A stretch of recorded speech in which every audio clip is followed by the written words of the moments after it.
Akkam jirtu maatii fi hordoftoonni barumsa afaan Oromoo qubee jenereeshin nageenya badhaadhaa. Barumsa keenya kutaa darbe keessatti shaakala jechoota jabaa ijaaruu waliin ilaalaa turuun keenya ni yaadatama. Achi keessatti fakkeenya muraasota kaasnee waliin ilaalle turre. Barumsa sanarraa hedduu akka fayyadamtan illee abdii qabna. Barumsi keenya kun yoo isinitti tole hiriyoota keessaniitii fi hiraa akkasuma herreega YouTube qubee generation kana subscribe, like, comment gochuudhaan nu cinaa dhaabbadhaa jecha asumaan gara shaakala keenya kutaa har'aatti waliin darbina jecha gammadaa jedhu yogguu barreessinu haala kanaatiin barreeffama. Jecha kana keessatti bakka maa irratti sagaleen ni jabaata. Maal lama ta'a jechuudha qubeen maa. Kanaafuu lama ta'eetu barreeffama. Gammadaa jennee barreessina jechuudha. Kana otoo akkas barreessine namoonni tokko gamadaa jedhanii haala kanaatiin barreessu kuni dogoggoraa jechuudha. Sirrii miti. Gammadaani haala kanaatiin barreeffamu kun sirrii miti. Akkasuma gamadaa jedhanii kan barreessan jiru. Gamada tokko yoo taasisne dhumarratti gamadaadha. Kunis sirrii miti. Otoo maa lama jabeessinee dhumarratti immoo daa sagalee daa kana gabaabsine innis gammadaadha. Gammada kan jedhu kunis sirrii miti jechuudha. Kanaafuu of eeggannoo gochuun barbaachisaa ta'uusaa asirratti hubachuun danda'ama. Gammaduu kan jedhullee haaluma kanaatiin gammaduu haala kanaatiin barreeffama. Gammadoo jennee isaan kunis kan qabaa garuu haala galumsaatiin ni jijjiiramaa jechuudha. Gammaduu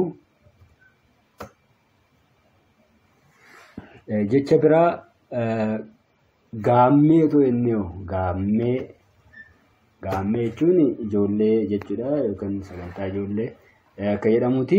Hiika ni qaba. Gaammee guguddaa gaammee xixiqqaa jedhamee sirna gadaa keessatti haalli itti ijoolleen ramadamtu ni jira. Gaammee jechuudha hiika akkasii qabachuudha.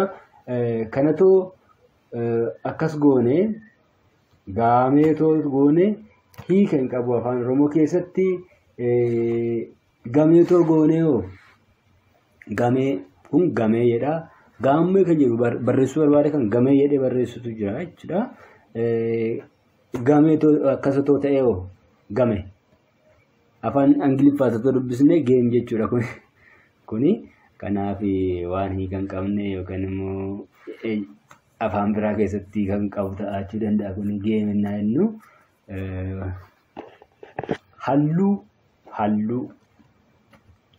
halluu inni jedhamu colors jedhama afaan Ingiliffaatiin hiika isaanii beektu. Otoo akkas goonee haluu ta'a. Haluu hiika hin qabu. Haluu. Osoo kan akkas goonee haluu jedha. Osoo laalama taasisne halluu. Biqiltoonni dogoggora uumuu danda'u.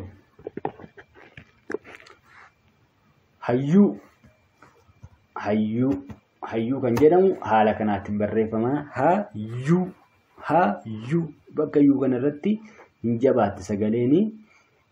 Kanaaf hayuu otoo akkas goonee hayuu jedha. Hayuu hiikan qabu. Otoo hayyuu jennee hayyuu kunillee hiikan qabu. Hayyuu innaa dubbatamu hiika qabaachuu danda'a. Bakka tokkotti hayyuu jedhanii illee ni dubbatu waan ta'eef jechuudha. Kanaaf haala kanaatiin barreeffama jechi hayyuu jedhu. Hattuu jechi jedhu akkasitti barreessinaa. Hattuu bakka taa kana irratti sagaleen ni jabaata. Hattuu. Osoo bakka sana laaffisnee hatuu jedha. Hatuu jechuu fi hattuu jechuun tokko miti. Hattuun maqaadha. Hatuun immoo gochadha. Gocha kan agarsiisu. hatu to jedhemo hatu jedha ammas hiika qaba hiikni isa hatu ka jedhu kuni baay'ina namoota hatanii agarsiisuudhaaf hatu isaan ni hatu jenne baay'ina agarsiisuudhaaf galaa jechuudha hattu to akkas goonee hattu to inni ammas hiika qaba hiikni isa isin ni hattu jechuu barbaadameetu garuu jecha hattu jedhu kana bakka hin bu'u jechuun nama barreessine kun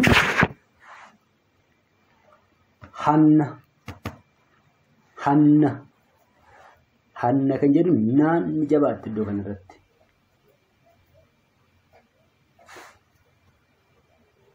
tole osoo akkas goonee hana ta'a hana hiikan qabu hana jedheetu ka barreessu jira hana kunis hin ta'u hana jedhee kan barreessu jira hanna jechuudha barbaadame jechuudha kun sirrii miti yookiin immoo hanna maqaa namaa ta'uu danda'a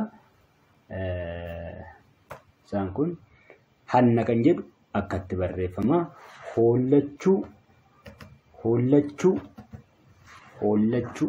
maalidha namni tokkotti qorree yookiin dhukkubsatees ta'uu danda'a hollachuu danda'a yagguu barreessinu hollachuu kan jedhu jechi kun haala kanaatiin hoonni dheerata sagaleen jalqabaa la chuu jennaa jechuudha chuun kun illee hin jabaata garuu jecha dachaa qubee dachaatiin barreeffamu naa ta'u qubee dachaa lama taasisnee barreessinu jenneerra kanaaf tokkuma taasisnee barreessina garuu haala galumsaatiin jecha sana iddoo sagaleen sun jabaatutti hin jabeessina iddoo laafutti immoo laaffisna yoo sagalee dachi qubee dachaatiin barreeffamu ta'e jechuudha isa ilaallee turre kanaan dura hollachuu kan jedhu kana hollachuu jettee yoo barreessite waan jechuu barbaadde sana sirnaan dabarfachuu hin dandeenye hollachuu fi hollachuun tokko miti hollachuun hiika maalii qabamee amma hiikan qabu hollachuu to inneo hollachuu kuni hollachuun meaningless osoo asis gabaabsine hollachuudha kunis hiikan qabu hollachuu laaz lama goone hollachuudha kunis eksiidha hollachuu jedhee namni dubbata hollachuu jedhamee dubbatama garuu inni sirriin hollachuu jedhama malee hollachuun jedhamu haala kanaatiin hollachuu kan jedhu kun haala kanaan barreeffama huccuu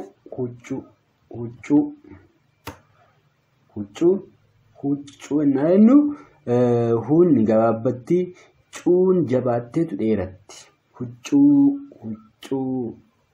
kanarratti sagaleen ni jabaata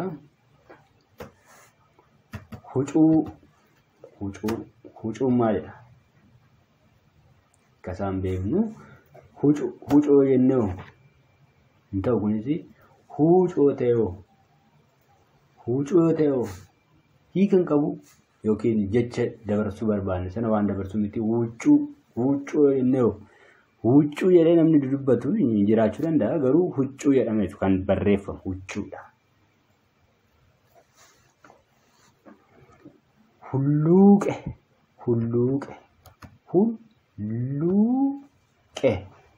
Hulluuqe akkasitti barreessina hulluuqe laa kana irratti hin jabaata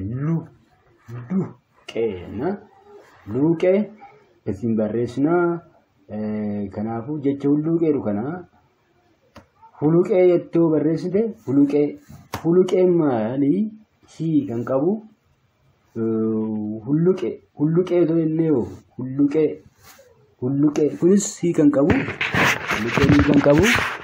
sittis jalqaba huu kana huu to dheersine hulluqee jedha kuni osoo as lama taasisne hulluqee jedha hulluqeenis hiikan qabu kanaaf asittis otoo tokko gabaabsine hulluqee jedha kunis sirrii miti jechuudha Kanaaf of eeggannoo gochuun barbaachisaadha.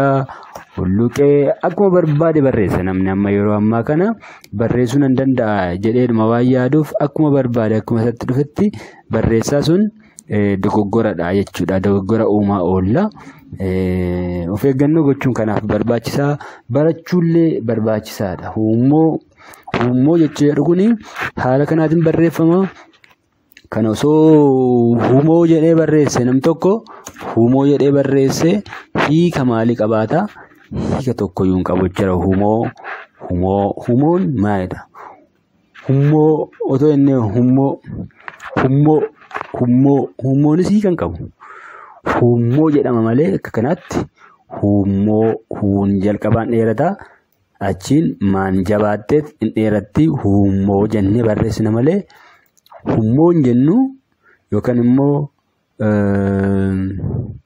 huumoo hin jennu huumoo hin jedhamu. Jajjabee otoo jenne jajjabee jechuudha kun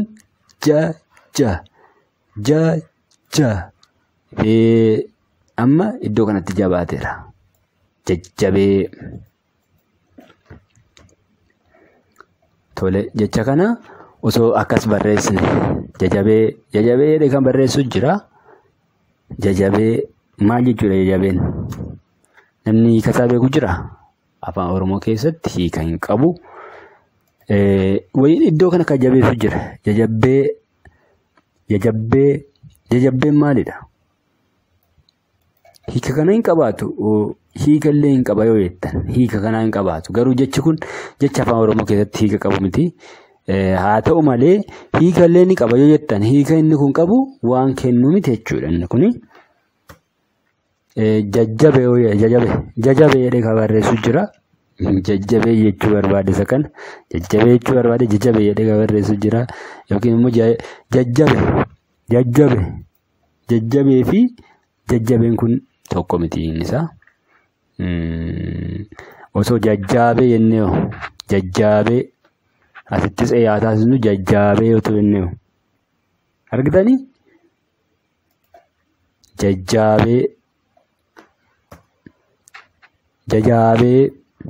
jajaabee kunis kan qabu.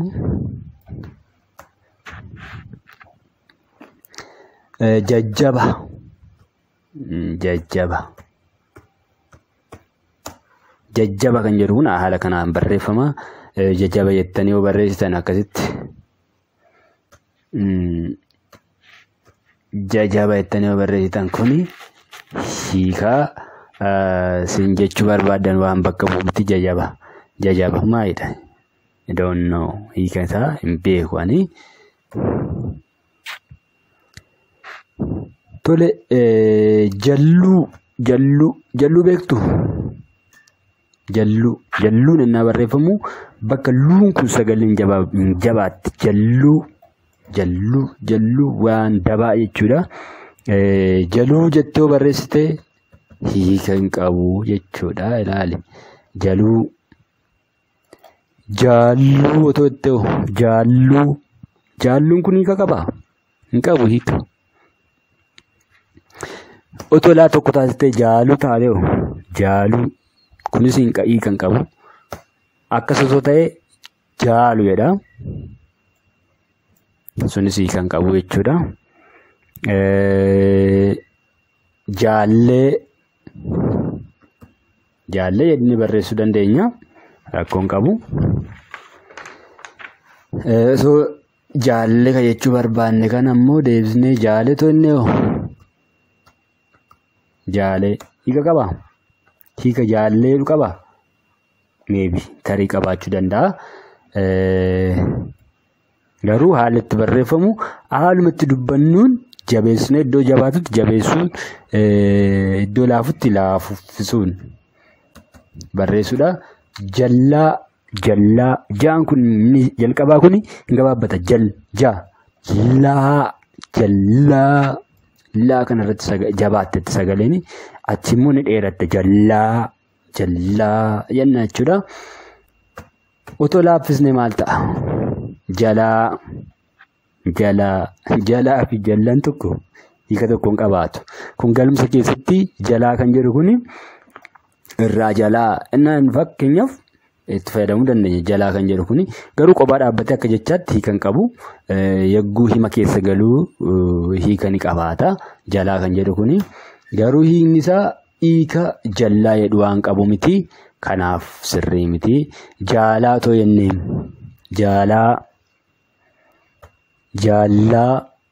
jaallaa kunis hiikan qabu. Otoo akkas ta'e jaalla otoo akkas ta'e jalla. Tole jabbii kan jedhu haala kanaatiin barreessina. Jabbii kan irratti sagaleen jabaatti. Jabbii jettee barreessite. Jabbiin jedhee jettee dubbachuu dandeessa. Yookaan ergaa kee haala sanaatiin namaaf dabarsuu dandeessa. Garuu jabii kan jedhu kun hiika jabbii jedhu hin qabaatu. Hiika iyyuu hin qabu jabii kan jedhu kun. Jabii otoo akkas ta'e jabii. Otoo akkas ta'e jaabii. Isoo baala bitaasinnee jaabbii jettee barreessuu dandeessa. Garuu hiikan qabaatu jechuudha. Akkuma nutti dhufetti barreessuudhaan jecha barbaanne sana barreessine jechuun hin danda'amu. Tole keessa kan jedhu haala kanaatiin barreessina. Irra keessa yookiin jecha keessa jedhu kana iddoo baay'eetti fayyadamna. Keessa otoo akkas keessa jechuu barbaadde osoo akkas barreessine yoo keessa jedhaa kun keessa jedhaa keessan jedhu keessa maalidha inni isaa keessa hin beeku ani garuu keessa inni jedhuu fi keessa kan jedhu kun tokko miti. Keessa barreessina ta'e akkaataa dubbii keenyaatiin beekuu dandeenya. Keessa innaa jennu sagaleen ni jabaata iddoo sanarratti. Keessa jedhee kan barreessu jiru. Keessa jechuu barbaade keessa. Yookiin immoo keessaa yoo jette akkasitti keessaa jedhee kan barreessu jira. Keessaa kunis sirrii miti. Keessaa yoo jettee fi keessa inni jedhuu fi keessaa inni jedhu hiika tokko hin qabu. Miira tokkollee miti kan dabarsu. Keessaa innaa jedhu hima keessatti eeguu galu hiika ni qabaata. Haala sanaatiin achi keessatti barreessuu hin danda'ama. Keessa kan jedhu garuu hiika mataa isa danda'e qaba jechuudha. Saniif haala sanaatiin ilaalaa. Hima keessatti akkaataa jechatti fayyadamnu jecha dhumarratti jabeessuu, dhumarratti dheeressuu fa'aatiin gabaabsuu dheeressuu fa'aatiin haalli itti fayyadamnu ni jiraata.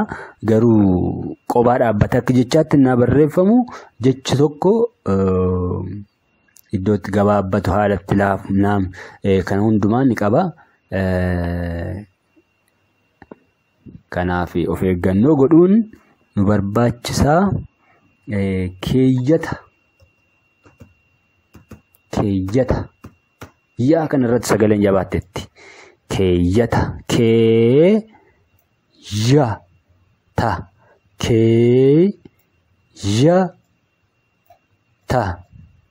keeyyata yaa irratti jabaattetti keeyyata kan jedhu akkatti barreeffama. Keeyyata otoo jennee keeyyata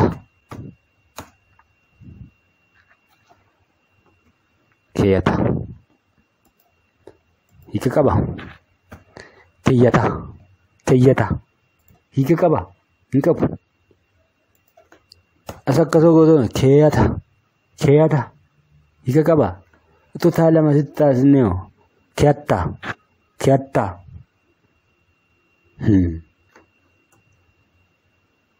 Kanaaf jechi keeyyata jedhu haala kanaatiin barreeffama. Keelloo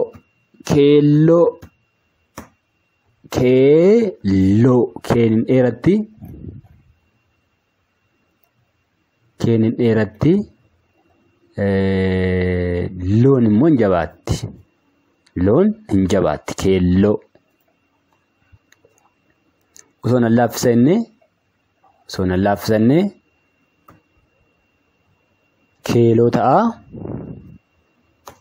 Keeloo fi keelloon hiika tokko hin qabanii. Keeloon hiikuma hin qabu. Isoo akkas goone keeloo ta'a. Oo tokko too barreessine keeloo ta'a. Laa lama tokko goone keelloo ta'a. Otoo asitti lama taasisne keelloo ta'a. Kanaaf oon asitti marratti naa dabalamtu akka kanaatti keelloo kan jedhu kun akkasitti barreeffama.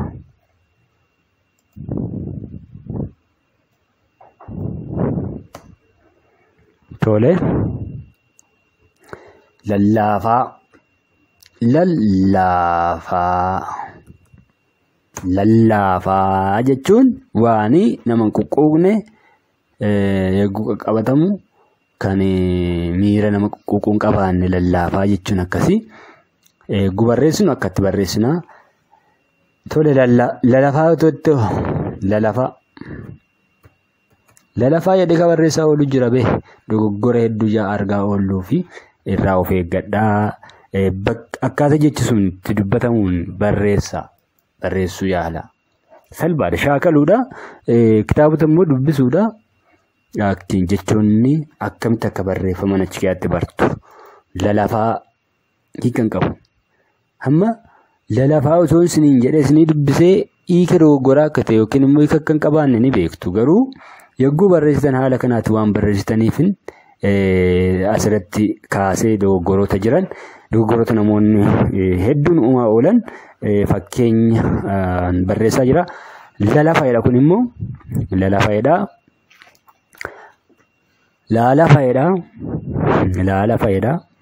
Lalaafaa yenna jedhetu namni barreessaa kana akkaataa kanaati. Laalaafaayedha.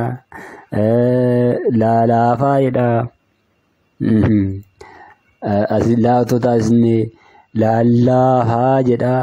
Lallaafaayedha. Osoo as gabaabsine immoo lallaafaayedha. Asii isoo gabaabsine lallaafaayedha. Lallaafa jechuun hiika biraa qaba. Hiika lallaafaa jedhumti kan qabaatu. Tole maddannaa jennu daa kanarratti sagaleen hin jabaata. Madda. Akkasoo too goone mada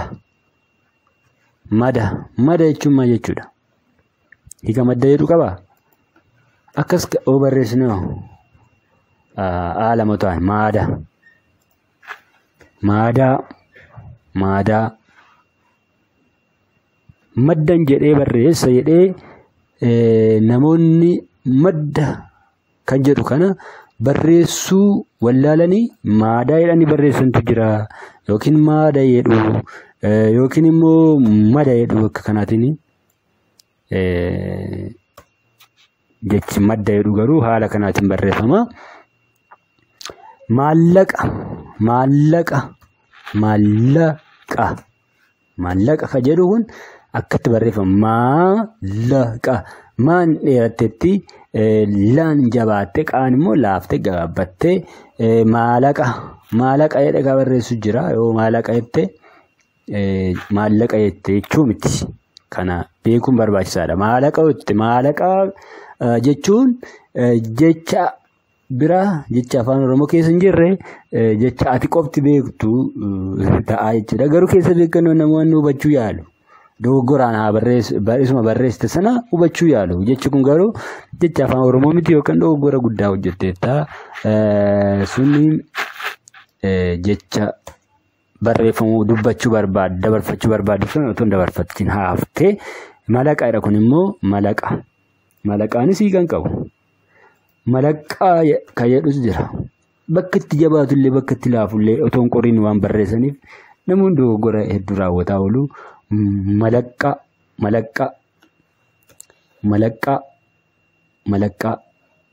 Maallaqaadha kun malaqqaadha. Malaqa. Ay, malaqa. Malaqa. Okay. Mullu beektu. Mullu namni beekne jira. Shummoo jedhu bakka tokkotti mullu midhaan dheedhii affeelamudha. Affeelamanii kan nyaatan jechuudha. Mullu amma maali yeroo namni awwaalanii galan faa san nyaatu miti. San nyaachuu malee dideera namni. Mullu kan jedhu akkatti barreeffama. Muluu jedhee ka barreessus jira. Mullu jechuu barbaade. Muluu jedhee ka barreessus jira. Sun sirrii miti. Muluun maqaa namaa ta'uu danda'a. Maqaa afaan Amaaraa kana muluu jedhame. Warri maqaan isaanii Amaaraa kun muluu jedhanii barreessuu danda'u.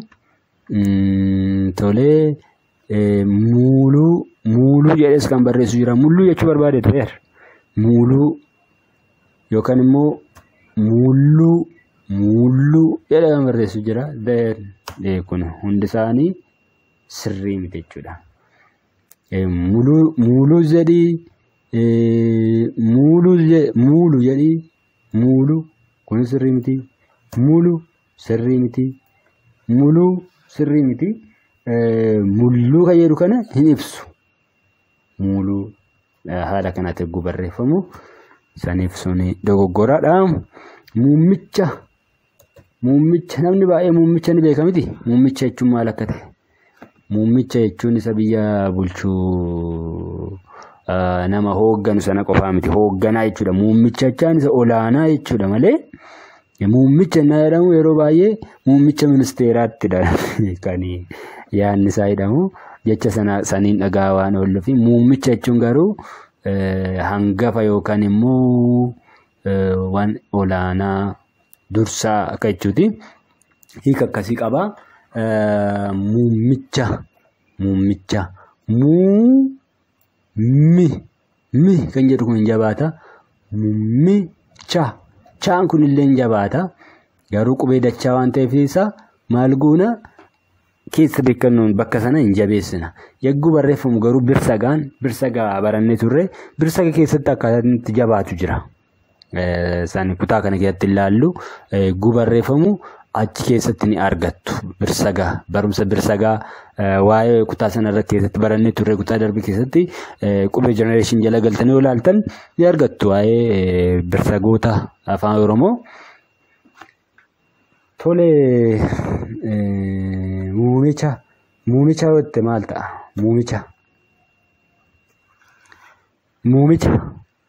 Muumicha jechuu barbaadde muumicha jettoo barreessite nama abaarte haa ta'u jechi kun eessaa akka dhufe afaan maalii akka ta'e wajjin nutti himuu qabdu jechuudha. Kana booda dogoggora akkasii warra raawwattan.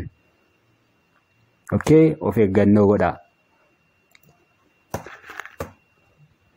Muummichadha.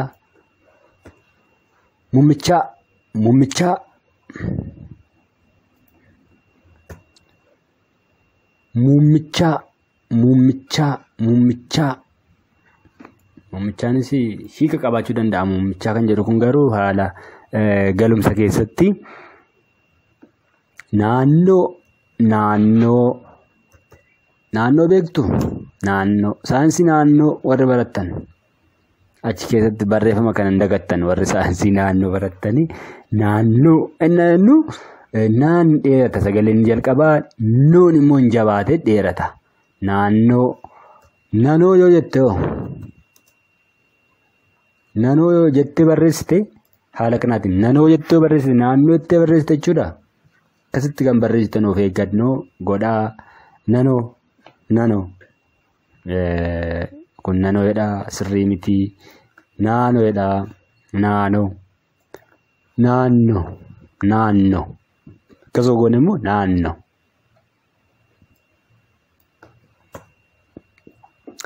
Tole naannawaa naan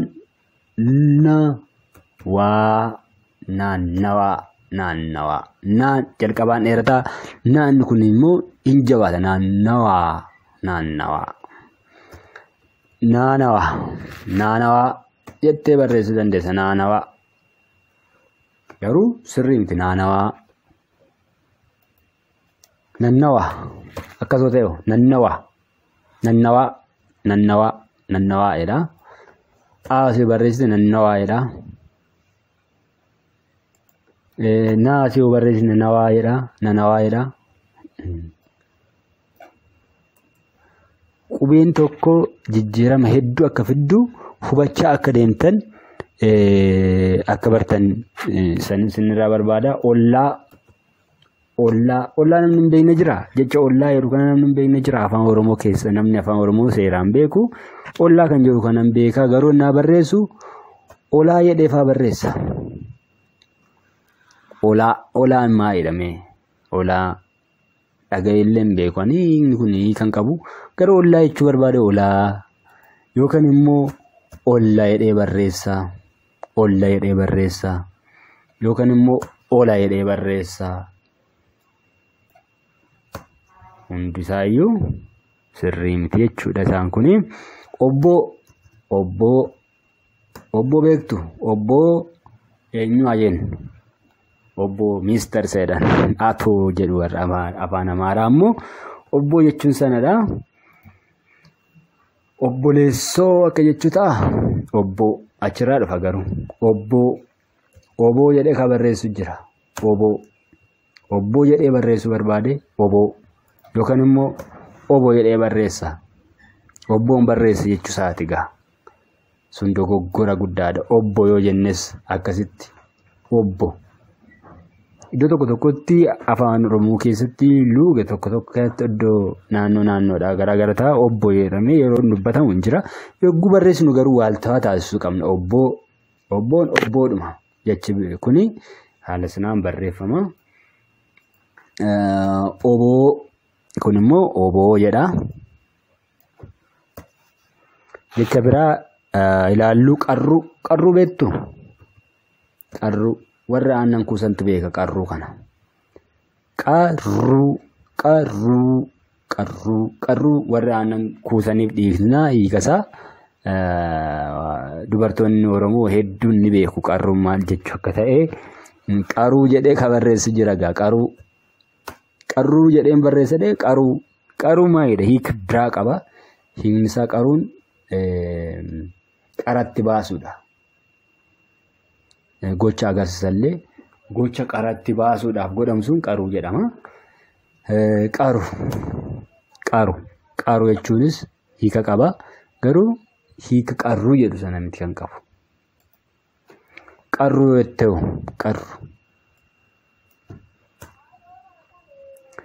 qarree beektu. Reen kun jabaattetti sagaleen. Ree jedhu kuni jabaateera asirratti. Qarree jechuun maal jechuu akka ta'e beektu? Dhiironni ni beektu yaada. Dubaroonni illee isaa isin hin beektanii.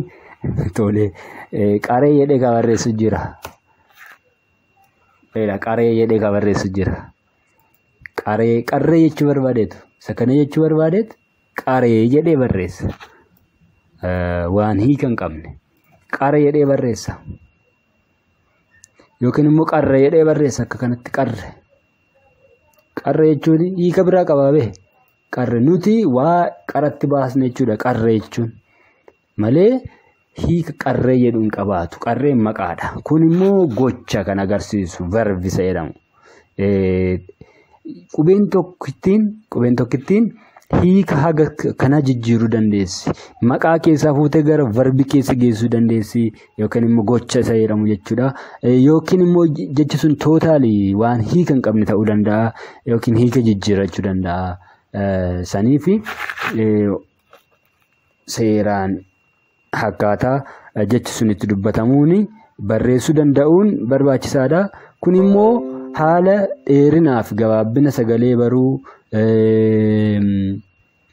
Akkasuma jabeenyaaf laafina sagalee baruu jecha sana dubbannu qorree ilaaluudhaan haaluma sanaatiin yoo barreessuu dandeenye dogoggora akkasiin raawwannu. Qallaa beektu. Qallaa laa kanarratti sagaleen jabaata. qalaa jenna jechuudha. Qalaa otoo jettee akkasitti qalaa jedhanii ka barreessantu jira. Qalaa jechuu barbaadanii qalaa jedhu. Jecha kana akkaataa kanaattinis barreessuun hin danda'ama. Warri qal'aa kan jedhu kana hudhaa fayyadamuudhaanis barreessuu hin dandeenya. Garuu asitti waa'ee hudhaa waan hin baranneefin bira darbe malee qal'aa kan jedhu kana haala kanaatiin barreeffama. Bakka sana lama taasisnee akka kanaatiin barreessuus akka dandeenyu akka hubattanii fi garuu hudhaa fayyadamuudhaanis barreessuun akka danda'amu ilaalaa. Sana gara fuulduraatti ni baranna akkaataatti qubee hudhaa fayyadamne jecha barreessuun ilaallaa.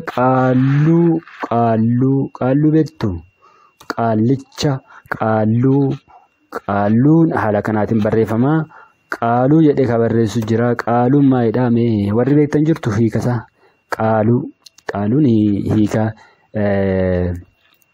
qaalluu jedhu hin qabaatu. Jechi qaalluu jedhu kunillee eessaa akka dhufe inni beektuudha inni yaada. Namni tokko jecha afaan Oromoo ta'uu dhiisuu danda'a. Totaalii garuu hiika ni qabaa. Hiika namni hubachuu danda'u qaba jechuudha. Qaaluu jettee barreessite qaalluu jettee barreessite jechuu miti. Qaaluu jettee barreessite hiika qaalluu jedhu hin qabaatu. Qaluu jettee qaalluu jechuu barbaade kan qalu jedhee barreessu jira. Qaluu jechuun maal jechuudha? Hiika mataa isaan danda'e ni qaba. Qaluu jechuun isaan baay'atanii maal godhu jechuudha? Ni qalu jechuudha. Qalma qaluu jechuudha. Akkaataa kanaatiin hiikni isaa gar kanaatti jijjiiramaa jechuudha. Qorra kan jedhu ilaallu. Qorra kan jedhu akkaataa kanaatiin barreessina. Qora jettee yoo barreessite dogoggora raawwatte jechuudha. Qora yookaan immoo qorraa jettee barreessite immoo qorraa fi qorri tokko miti. Qorra jechuun maqaadha kun. Qorraa jechuunis maqaadha. Garuu qorra jechuu fi qorraa jechuun tokko miti. Hiikni isaa miirri inni kennu. Qorraa jechuun waan qorraa jechuudha. Waan qorraa ta'e tokko waan ho'aa hin ta'iin jechuudha. Qorra jechuun immoo matuma isaa qorra mataa isaa qorra isa qorrisiisu sana jechuudha. Hiika akkasii qabaa. Qubeen tokko jijjiirama jecha tokko irratti fiddi. Tole. Qaawwaa beektu? Qaawwaan maalidha? Uraadhamti. Qaawwaa kan jedhu kun dheerata. Waa kan jedhu kunillee ni dheerata. Jabaateef dheerata. Waan lama ta'a. Tole qawaa jedhee ka barreessu jira. Qaawwaan jedhee qawaa jedhee ka barreessu jira. Qawaan maali? Hiika isaan nutti himan isaanii qaawaa jedhanii ka barreessantu jiru. Qaawaan tarii hiika qabaachuu danda'a. Iyya qaawwaa jedhu sana qabaachuu danda'a. Qaawaa jettanii nu barreessitan maybe qabaachuu danda'a.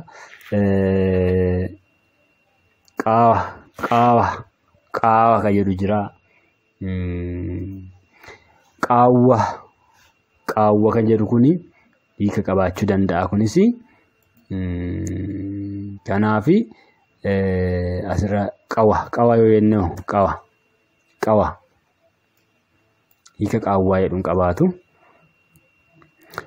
Rarraasuu beektu? Rarraasuun maal fannisuu jechuudha. Rarraasuu jedhee ka barreessu jira. Rarraasuun maalidha? Rarraasuu immoo kan jedhu jira. Suu kan jabeessu jira. Rarraasuu yookaan immoo rarraasuu hiikan qabu.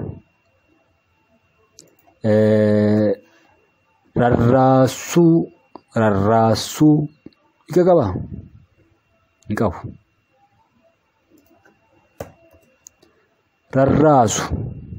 Rarraasu yoo jennu hiika ni qaba. Afaan Oromoo keessatti jechi kun rarraasu kan jedhu hiika ni qaba. Garuu rarraasuu fi rarraasu kan jedhu tokko miti. Rarraasuun gochadha miti asitti. Rarraasuun gochadha. Kun immoo rarraasu kan jedhu kun nama hedduu ta'anii rarraasuu isaa gocha sana raawwachuu isaanii waan agarsiisudha jechi kun.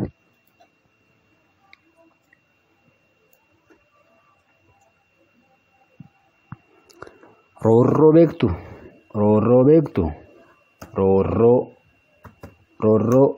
kan hin beekne hin jiru afaan Oromoo namni beeku. Oromollee namni ta'e namni roorroo beeku hin jiru. Namni itti roorrifame hin jira jedhee yaadu. Roorroo jettee barreessite. Roorroo jechuudhaaf roorroo jedhee barreesse hiika roorroo jedhuun qabaatu. Roorroo jedhee ka barreessu fa'aa jira.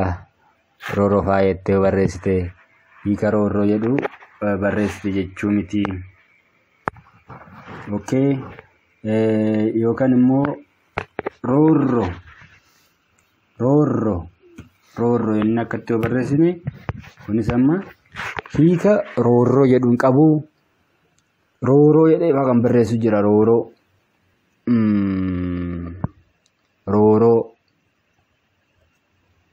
Roorroo jedhee kan barreessu jira. Kun hundi isaanii hiikan qaban afaan Oromoo keessatti. Tole. Rummicha beektu? Rummicha.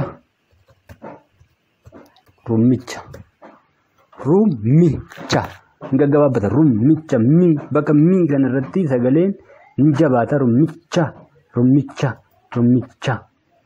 Rummicha. Chaan kunillee jabaateera sagaleeni. Tole. Rumicha jettee barreessite. Hiika rummicha jedhu hin qabaatu. Rummicha jechaan joo bira jechuudha. Rumicha yookiin immoo rumichaa maalidha? Ani hin beeku hiikasaa. Gara biraatti yoo darbinu summii beektu?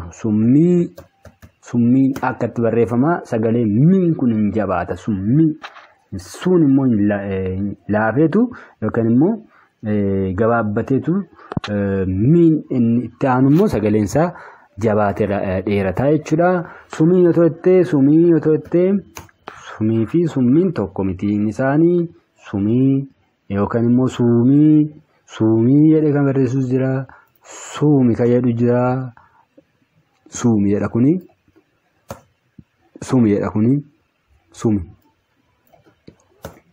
Habadu sirrii miti. Saatawwaa beektu? Saatawwaan bineensa dheeraa baay'ee dheeraadha. Saatawwaan sadha jechuudha. Saatawwaa kun hin jabaa hin dheerata. Jabaateetu dheerata.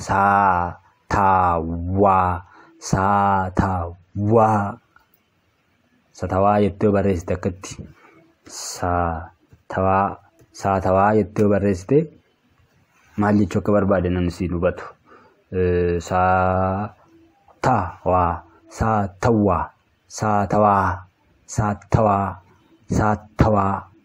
Saatawwaa. Isaas hin jettanii barreessitan dubbisuudhaaf anu rakkataan jira. Dhiifama naa godha. Saatawwaa.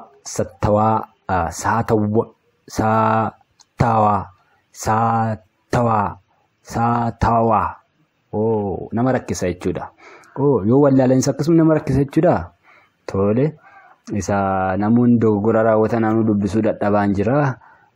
Saatawwaa. Kun immoo saatawwaadha. Akkas goote immoo saatawwaadha.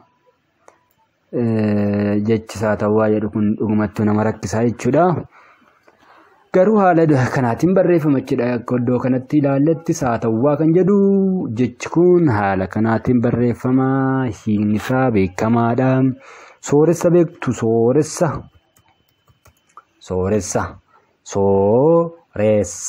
Sooressa kan jedhu akkatti barreeffama. Sooressa jedha. Kun immoo sooressa. Si kan qabu sooressaan. Tole. Sooressa jedha kun immoo sooressa jechuu barbaadeetu bee sooressa. Yookiin immoo asitti inni hedduu irra fooyya'aa jedhamu immoo sooressa jedha kun immoo sooressa. Kan immoo asitti tole dabalee sooressa. Sooressi maalidha iyyuu? Ani kasaan beeku sooressa. Okay, of eeggannoon barbaachisaadha jecha afaan Oromoo naa barreessinu akkuma fiinetti barreessuun hin barbaachisu. Soddaan maalidha? Soddaa jedhaa kuni sodaa jennee sodaa fi soddaan tokko hiikan qaba. Sodaadha kun sodaadha hiikan qabu kuni sodaa. Sodaa otoo jennee sodaa jechuun waa sodaachuu kan agarsiisudha. Garuu hiika soddaa jedhu miti kan kennu sodaa yookaan immoo sodaa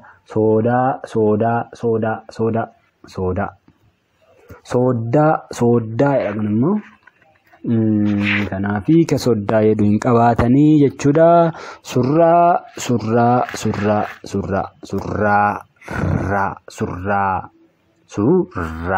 jedhaa kuni suraa yoo itti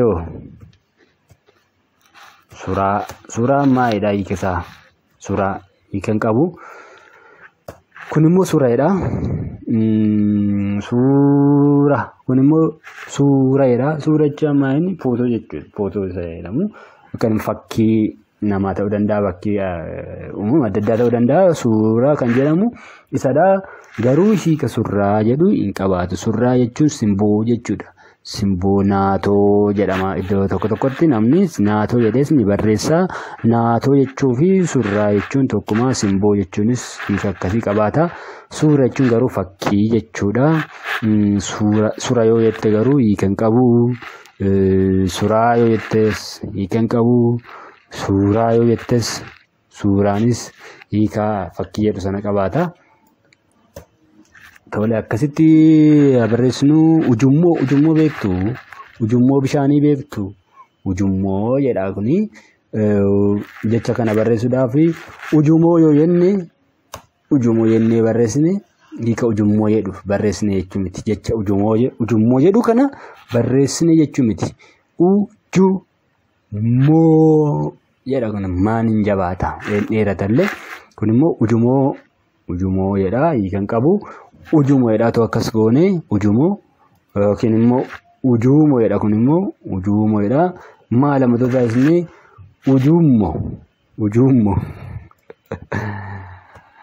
ujuummoo tole.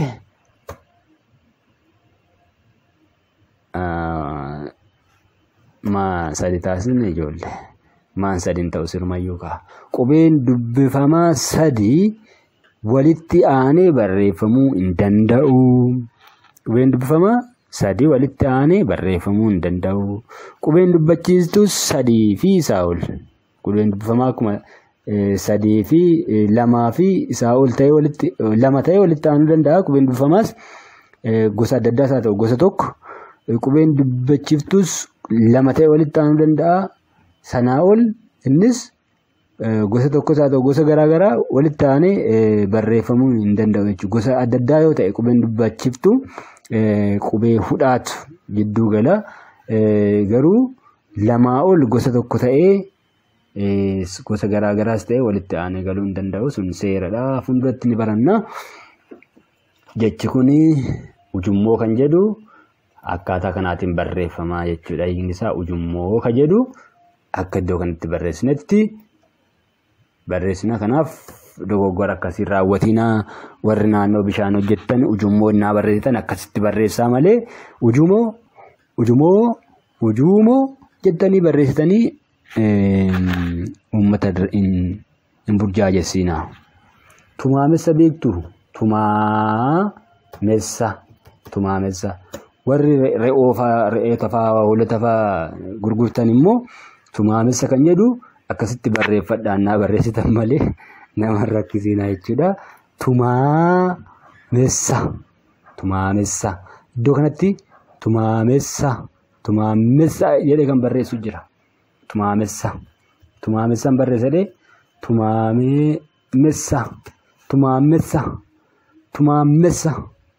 tumaamessa. Maalimi tumaamessi? Tumaamessi maalidha? Tumaamessa sirrii miti.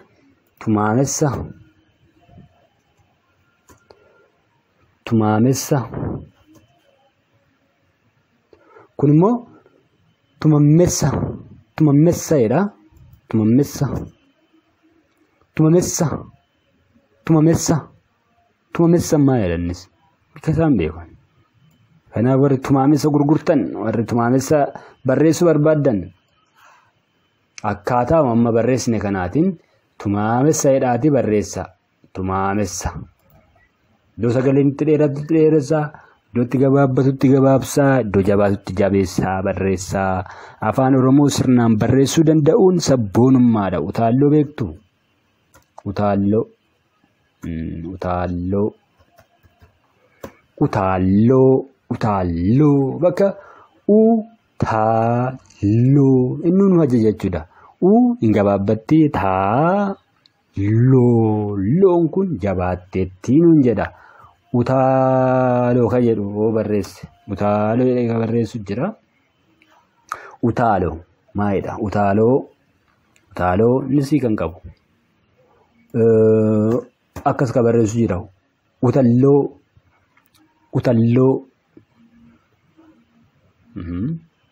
utalloon kan jedhamu jira hayyee uummata jecha kana yogguu barreessu namoonni hedduun uushii jalqabaa kana ni gabaabsu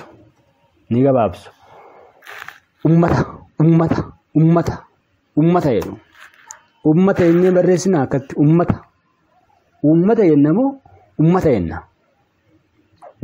jennee barreessina akkaataa kanaatiin ummata maan uun hin dheeratti maan gabaabatti hin jabaatti garuu taanis hin gabaabbatte jechuudha ummata jenna tole ummata jenna malee ummata hin jennu kun dogoggoraa uummata jedhee ka barreessu jira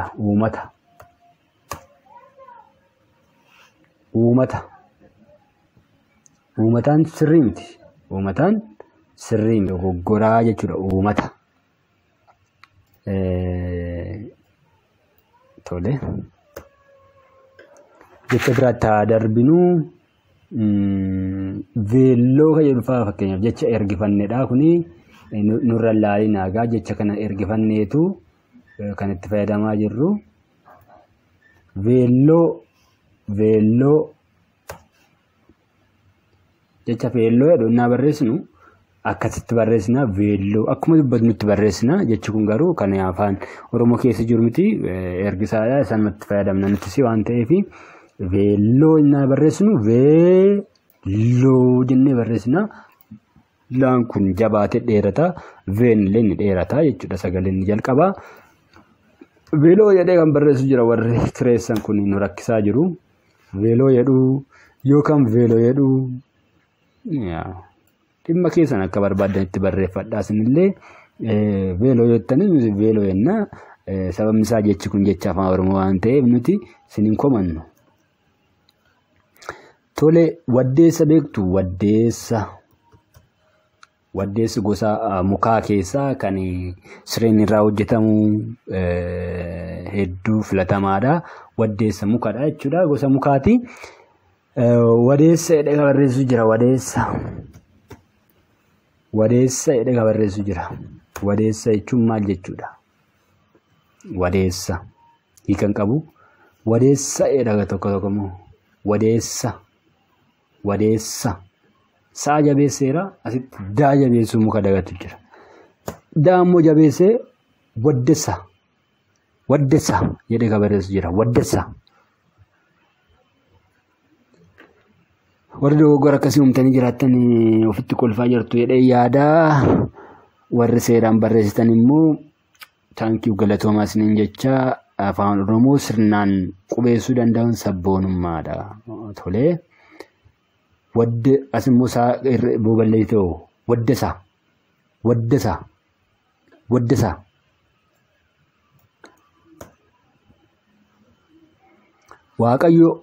waaqayyo beektu waaqayyo naa barreessinu akkatti barreessinu waaqayyo yoon kun hin gabaabbatti ni jabaatti ni gabaabbatti waaqayyo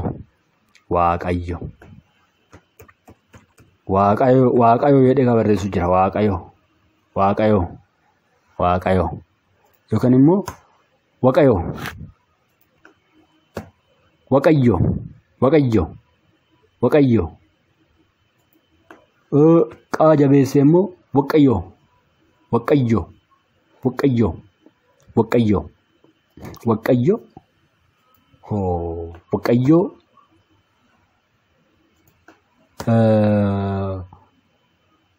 waaqayyo waaqayyo waaqayyo waaqayyo waaqayyo yoo jette hiika qabaachuu danda'a. Waaqayyooni waaqayyo hima keessatti innaa galu waaqayyo jettanii barreessinu jiraachuu danda'a. Garuu waaqayyo innaa barreessinu akkatti barreeffama. Namni baay'ee itti fayyadamtanii fi jecha kana akkatti barreeffamu barumsi hin gargaara. Waaqayyo jedha akka kanatti barreessa. Okay, tolee akkatti barreeffama. Waakkachuu waakkachuu kun inni hin jabaatti. Kaan illee hin jabaatti. Waakkachuu waakkachuu wakachuu jettee barreessite wakachuu no ifama. Waakachuu jettee barreessite wakachuu fi waakachuun hiika tokko hin qabu. Waakachuu akkasuma jennee waakachuu hin ta'u jechuudha innis. Kaa lama taasisnee wakkachuu maalidha? Quuta tokko taasisnee wakkachuu.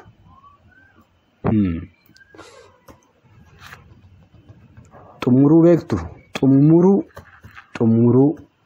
Xumuruu kan jedhu akkatti barreessina. Xumuruu yoo jennee xumuruu yoo jenne isaan baay'ina kan agarsiisudha. Garuu xumuruu kan jedhu waan agarsiisu miti. Xumuruu jechuun raawwii waa tokko kan agarsiisu ta'eetu xumuruu yoo jenne garuu baay'atanii waa tokko akka raawwatan kana agarsiisudha.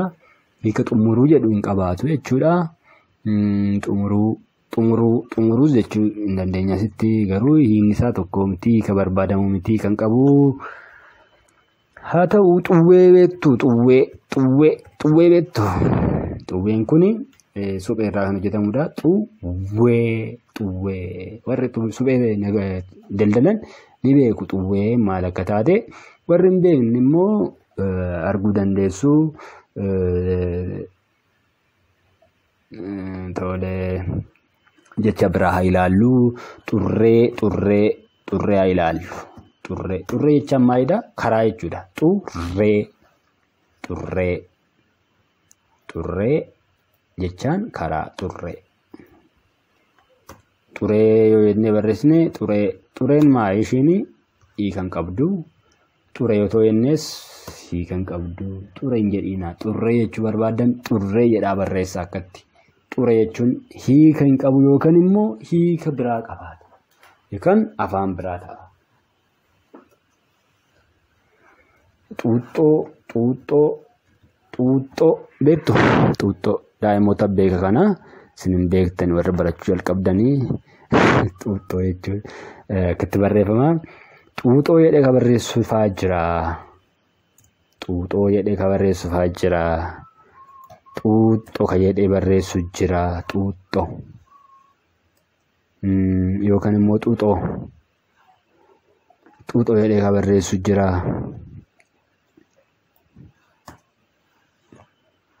Yayyaba beektu? Yayyaba jechaan bu'uura waa tokko jechuudha. Yayyaba shaan kun hin jabaatti. Yayyaba bu'uura waa tokko jechuudha. Yayyaba otoo jennee yayyaba kun hiika yayyaba jedhuun qabaatu. Yayyabaa otoo jettees hiika yayyaba jedhu kan hin qabaatu. Yayyaba jechuun beeziks isa jedhamu yookiin bu'uura waan tokko jechuudha. Hiikni isaa warra hin beeknee fi zaadhaan kan jalqabu barreessinu. Zaadhaan kan jalqabu jira afaan Oromoo keessa. Wadduma jiru finna. Zannabaa nama jedhamuun barreessame. Zannabaa maqaa namaan barreesse dhiifama. Maqaa nama Zannabaa jedhamuun barreesse. Qubeen inni kun jalqabaa kun qubee guddaa ta'uu qaba miti. qubee guddaan sinii taasisaa zannabaa innaa barreessinu akkatti barreessina. Zannabaa. Tole. Zanabaa jedhee kan barreessu jira. Zanabaa jedhee kan barreessu jira. Zannabaa jedhee barreessuudhaaf akkattiin barreeffamu. Zanaba. Garuu zannabaa jedhamee dubbatamuudhaan dhagaa.